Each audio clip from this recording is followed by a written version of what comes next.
But according to this, you only get married if you're an 8. I disagree with that. Have an ass. She has an ass, she ain't gonna have big titties. Right? She has a face, she might not have either one. If she has all three, she might be a man. So we understand. Wow. We understand these trade-offs in life, right? Yeah. And we, at some point. Welcome back, guys. I'm Mike, your host, and today we are with We Need to Talk. Crazy Hot Matrix Revisited. Make sure you guys subscribe to the channel. Still got that goal of 1,000 subs. Let's go ahead and hit the play button. I think that's one of the downsides. That is actually one of the downsides to pretty privilege. And I don't know if that people talk about it a lot. Talk to me. But I think that when you're an attractive person, especially if you didn't really have anyone there to mentor you, to cultivate skills and instill value in you, you rely on your appearance because that's the first thing that you get attention for from men, right? And so subconsciously you tell yourself, okay, my value is in how I look. And so women are leading with that. They're not developing their other skills. But then you have the plain Jane. She doesn't really have that privilege, right? So she got to prove herself. She has to be all these great things internally so that men, when they see her, she can be on an equal playing field as the attractive woman with the pretty privilege. And so I think that we acknowledge that as us having a lead or an advantage, but in the end, it shoots us in the foot. And that's why there's so many Instagram models, very attractive women. Those are the ones who are single. Overconfident. And we're like, what the heck is going on? Why can't I find anybody? But the plain Janes are the ones getting wiped up. Listen, I tell women, men are smarter than we get credit for. Mm-hmm. We're smarter than sometimes we're able to even articulate. And the reality is, going back to Kevin Samuels, he talks about, the scale of 1 to 10. Most men, especially men who've been outside, they understand that 9s and 10s are not wives. Maybe that would be the title. 9s and 10s are not wives. Yeah. The wife zone is like 6 to 7. Or 5 to 7. Let's say 5 to 7. 5 to 7. 5 to 7 is the wife zone. Okay. If God just loves you, he'll give you an 8. Wow. If you're his chosen warrior, he'll give you a 9. But I remember there was a white dude who did something called the Crazy Hot Matrix. Mm-hmm. And he was like, as a woman gets higher and hot, she gets higher and crazy. Yeah. Right? So men understand in life is trade-offs. On the low end, if she got big titties, she ain't gonna have Crazy access, the hot crazy line. Every woman is at least a 4 crazy. All right. The hot access, fun zone, tried to move to a permanent zone, date zone, wife zone. Unicorns do not exist. Danger zone, redhead strippers, girl named Tiff, hairdressers. Wow. Interesting.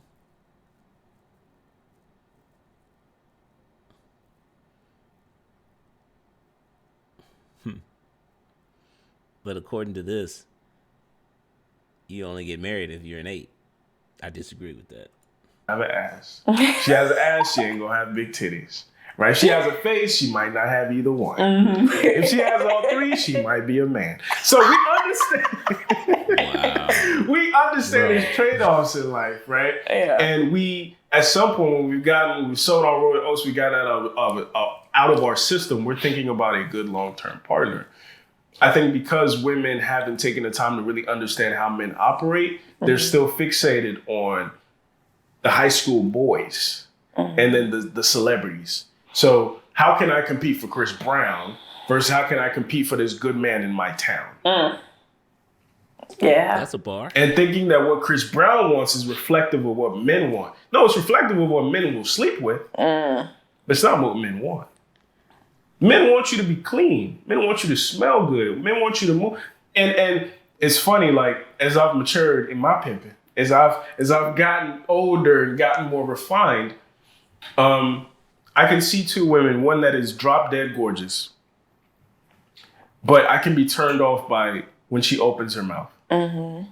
Whether we're talking about a hygiene thing or whether we're talking about her ability to articulate, her diction, her movement, a lot of the different things that at 17, man, fuck all that. Look at her. Mm-hmm. Versus a woman here who might be, if we're just being objective, she's a 5, but she moves like a motherfucker. And she sound like her voice sounds like Tweety Bird singing. and she just smell like daisies are supposed to, because flowers don't smell. But you know what I'm saying? She is gonna kill this woman 10 days out of the week. Mm-hmm. But I think a lot of our women are spending so much time and spending so much effort just trying to look like the bad bitch. Yeah. Versus the softer, what's your skin feel like? Mm-hmm. You know what I'm saying? We're not all blessed with bone structure. What's your skin feel like? What's your hygiene? How do you move? How do you talk? Mm-hmm. What's the volume, your diction? How well do you articulate yourself? How well read are you? That's what's going to captivate somebody and be like, even if her vagina doesn't work, I want to be around her. Yes. But you over here relying on your WAP. That's cool. Mm-hmm. That's cool. I had WAP before. What happens when menopause hits and it dries up? Woo, talk to Sahara Desert. You know? So, yeah. So if you have all this knowledge, right? What's wrong with you? let's analyze you Talk for to a me. second. Let's do it. Then. Should So be interesting. I'm just really interested to know, because you mentioned you have a daughter. So in the situation with her mother, do you feel like you understood the importance of a family unit at that time? Did you really make an effort to make it work? I just want to know a little bit more about Why that. aren't you married? Yes. The circumstances were interesting because we decided we weren't going to be together, and then we found out she was pregnant, and then we tried to make it work. Oh. And we're still in the process of trying to figure things out.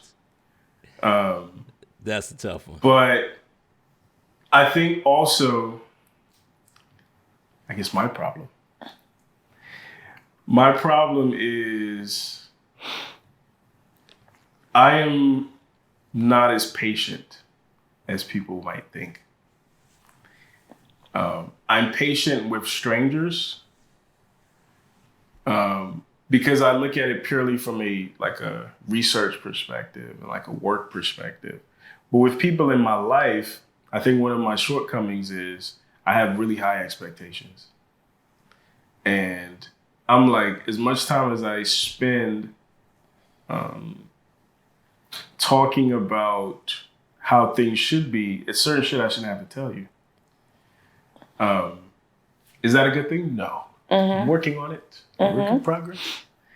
And then also being 29, my priority right now is my daughter. But right after that is work.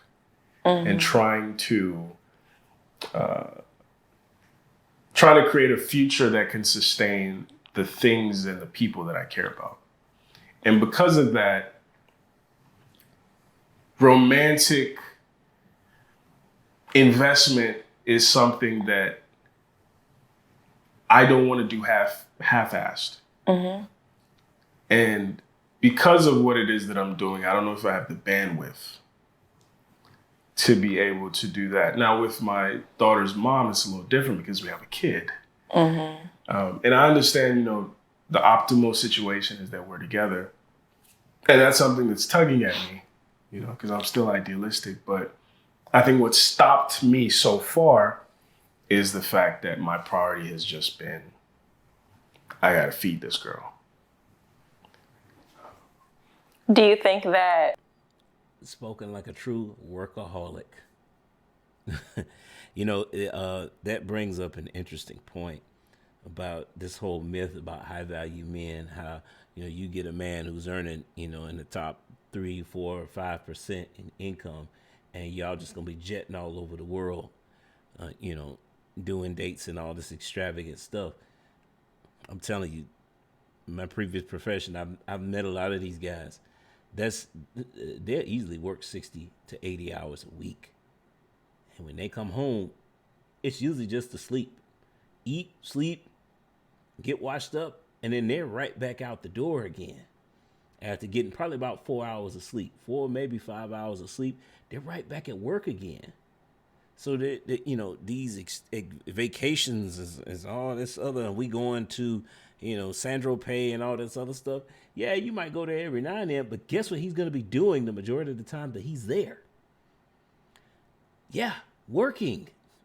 So that's a big misconception about that. I don't know. Let's just keep going. This is actually interesting. You making things work with her mother can be linked to you prioritizing her, though? I've thought about that. I think my hesitation with that, though, is a lot of us, including myself, grew up in situations where if our parents were being real, they were just together for us. And at some point, you can sense it. You're like, man, y'all might really just go your separate ways because this shit is exhausting. So I never wanted to be that. And we've had that conversation where it's like, I want to choose you because I chose you. Not because of some sense of responsibility, because that's not sustainable. Because at some point, either I will or you'll feel like I just did this so I don't get fined. Okay. I'm going to give some pushback to that. While he is making a valid point, because this has come up before, obviously when we're looking at data points and the and we're dealing with the hypothesis that you should stay together for the kids, the whole 2-parent household thing. Personal opinion, I don't have any, this is all feelings, no facts, right? I think that it happens just like he said. Eventually, the kids will feel like they'll figure it out that you're just staying just because of us. And they will feel some kind of, well, yeah, y'all ain't have to do that. But the part that no one talks about is that the state of mind that the kid is in once they figure that out. Number one, it's not a shock to them because they've had time to wrap their mind around it. And number two, usually it happens when they're more mature, so they're able to cope with it better versus, well, dad or mom is just not here, and then they question whether or not that you love them or not. And you can do all the positive reinforcement that you want. It still creates the same issue in the back of their mind. He or she left me. And they'll spend their whole life dealing with it. So that's why I say, if you can work it out, y'all might not, maybe it's you need to buy a big enough house so y'all sleep in separate bedrooms. Get yourselves on 2 different schedules or whatever, what have you.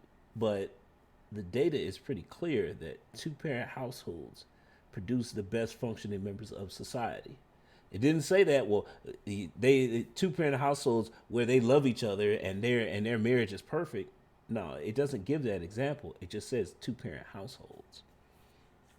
Interesting stuff, though, right? Let's keep going. I just did this, and then our kid is going to feel the same way. So it's best we take the time to, if we're going to choose each other, it's because we chose each other, not because of some sense of responsibility to her. And I think, honestly, that's another part of the general hesitation with marriage these days, because a lot of us did grow up in situations, yeah, our parents were together, but I don't even know why you know what I'm saying? I don't even know why. So I think our generation, millennials, are saying, nah, if I'm not going to just do this because it's the thing I'm supposed to do at 30 or the thing I'm supposed to do after I have a kid. Now, like I told her mom, they're always going to be taken care of. I'm the pappy. She's going to be straight, regardless of how idealistic our situation is. But yeah, like I said, she's 2. We got time. Yeah. So, guys, go check out We Need to Talk. Like I said, he regularly has these one-on-one conversations where, we can peel back some layers and actually get to some of the things that are causing the gender war, which is dumb, by the way. But today we spent a lot of time talking about the family dynamic, right? Particularly when you have kids. Now, he mentioned something at the end about, well, I'm 30. This is what I'm supposed to be getting married. I actually push back on that and say, no, we need to be doing that at 25 so that you can, believe it or not, that's going to alleviate a lot of the pressures that come with marriage, because married at 30 means that you're pushing up against high risk pregnancy. So now there's all this pressure of, well, we got to get married, but not only do we got to get married, we got to figure out how that works, and then we got to throw a kid in and figure that out too, all within the span of like a few years. It's not supposed to be like that. That's why I say, hey, try to get married at like 25, because now you got time to build a foundation with your spouse. And with the issues that you guys are having, you have time to work them out, to work through them, whether that be, counseling, faith-based counseling, or, or therapy, whatever. The point is that you give yourself enough room for errors, or enough room to correct errors before you move forward to the next phase in life and have it just compound the issues that were already there to begin with. See, to me, this is why I say, there are some other, now, obviously, there are going to be some, getting married at 25 presents a lot of problems. The biggest one is, the concern or fear that you're going to pick the wrong person. I mean, that fear is real, right? But to offset that, this is why we have to get the vetting process fixed, so that we're making better decisions. I mean, part of the reason why the next big problem is that our marriage is broken in our community, and it's mainly because of how we're raising our sons and daughters. We're not raising them to work in cooperation with one another. So are there men and women out there that you shouldn't trust? Absolutely. That's what the vetting process is there to do, to weed out a lot of those bad people, or people that you're just not compatible with. For whatever reason, we have a hard time trusting the fact that, particularly our women, that we're raising them not to trust the men in the family, like the patriarch in the family. We don't want that. Our women don't want to trust that man with helping find her husband. It boggles the mind too, because the patriarchal is, most of the time, it's your father, maybe even your grandfather, but your grandfather wants the best for you. Same thing with your dad. They want a man who is going to stick it out with you, and in most cases be monogamous to you, and lead the household. And believe it or not, men are better at selecting and reading other men than women are. Women make terrible decisions when it comes to mate selection. That's why the divorce rate is so high, particularly in our community. The majority, 70% of the divorces are being filed by women. Why? Because they picked the wrong guy. It's crazy. But it's a great conversation. I'm going to say goes to the next time. Peace.